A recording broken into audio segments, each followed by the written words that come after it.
हो दादा, तिने किती धावपळ केली तुझ्यासाठी माहिती आहे. इनफॅक्ट ती त्या सायलीला भेटायला पण गेली, तिला रिक्वेस्ट केली. आणि जेव्हा तिला कळलं ना की ती तक्रार मागे घ्यायला रेडी नाही होते, तेव्हा तिने अपफ्रंट होऊन स्वतःची इमेज बर्बाद होण्याचा विचार न करता पोलिसांना हे सांगितलं की त्या रात्री तुम्ही एकत्र होतात. सायली जो दिवस सांगते ना, त्या दिवशी मी आणि जय सर ऑफिसमध्येच होतो, एकत्र होतो. दुसरं तिसरं असतं ना दादा, तर काय बोललं असतं की हा तर सुटेल, पण माझ्या इमेजचं काय, लोक मला काय बोलतील, माझ्याबद्दल काय विचार करतील. पण तिने तो विचार नाही केला दादा. तिचे एक्झॅक्ट वर्ड काय होते माहिती आहे? जय खानोळकर बायकांचा किती तिरस्कार करत असेल, त्याला बायका पटत नसतील, पण त्याला बायकांच्या चारित्र्याचा विचार करता येतो, त्याला त्यांच्या मर्यादा माहिती आहेत. तुला काय वाटतं दादा, तिने हे सगळं का केलं असेल? ही जी जय खानोळकर इमेज आहे ना, ती स्पॉइल नाही व्हायला पाहिजे म्हणून. तुला काय वाटतं दादा, तू तिला ऑफिसवरनं काढून टाकलंस, तिला ह्युमिलिएट केलंस. अगेन दादा, तू एका अशा मुलीने केलेल्या मिस्टेकची पनिशमेंट त्या मुलीला नाही देऊ शकत, जिने तुझ्या लो पॉईंटमध्ये तुझ्यासाठी स्टँड घेतला. She fought for and you were wrong this time.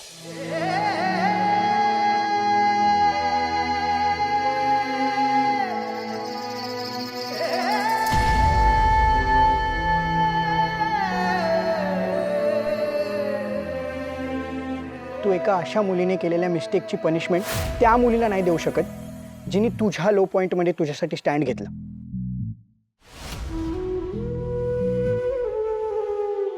सैर भैर झालं सार आखटीत घडलं र, काळाड घेऊन गेला देऊन जन्माची सजा, देवा कसा फासयो तुझा र, देवा कसा फासयो तुझा.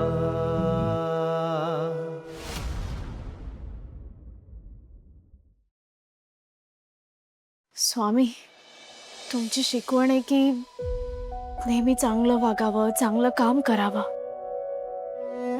मीही तेच केलं. पण स्वामी, आज एक गोष्ट कळाली. आपण कितीही प्रयत्न केले तरी काही लोकांच्या मनातल्या जखमा आपण नाही पुसून टाकू शकत, त्यांचं मत नाही बदलू शकत. आज जयने जे काही केलं त्या गोष्टीचा राग नाही आला, वाईट वाटलं.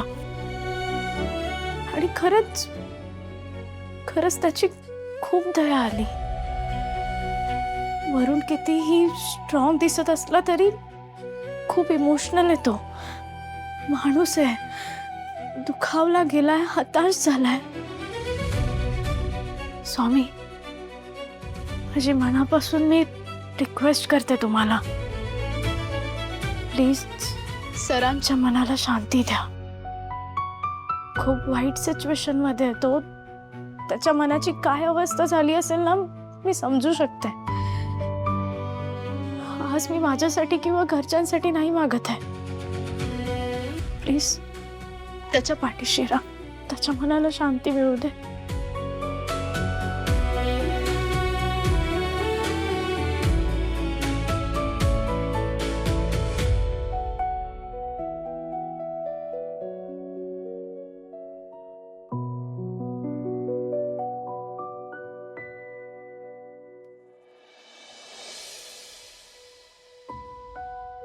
काय मिस परब, बाई काय काय करू शकते हे सांगितलं ना मला.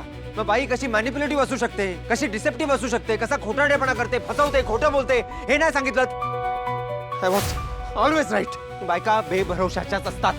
माझ्या कंपनीत एकही बाई काम करणार नाही.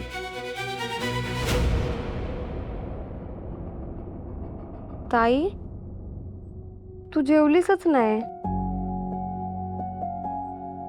भूक नाहीये. असं नको करू, तू जेवून घे जा.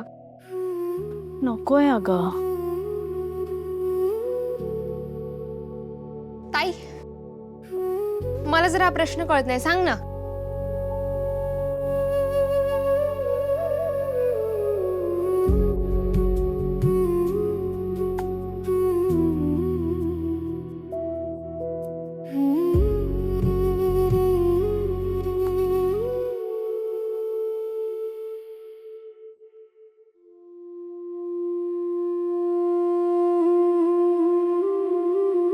अहो काय कसला विचार करताय?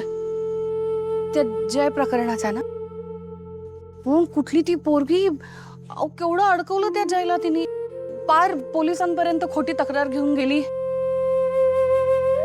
रे देवा, म्हणजे आता त्या जयच्या मनात अजूनच पोरींविषयी राग येईल.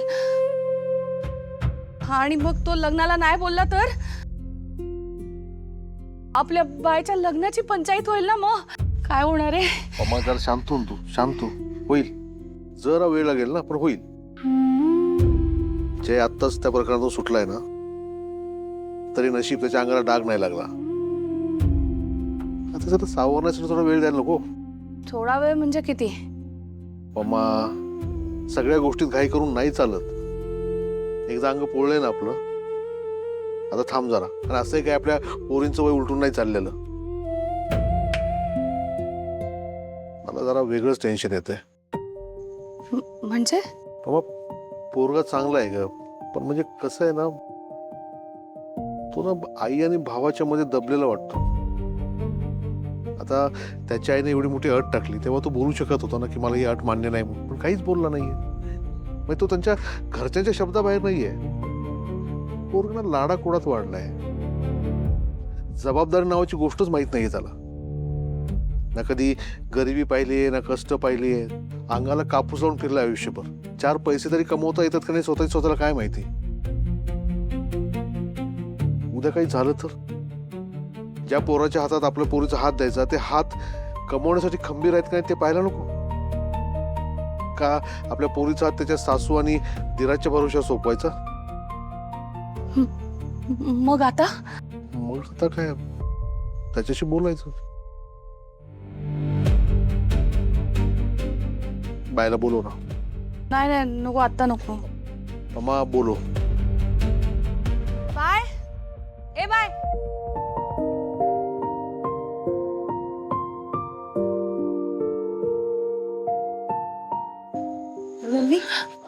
तुझ्या पप्पांना जरा बोलायचंय.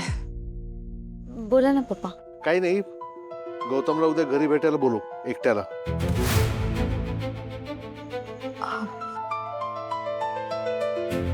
काही झालंय का पप्पा?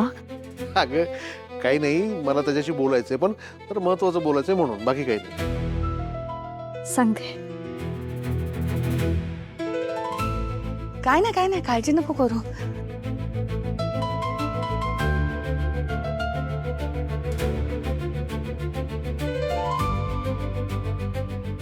चला, उद्या लवकर ड्युटीवर जायचंय ना.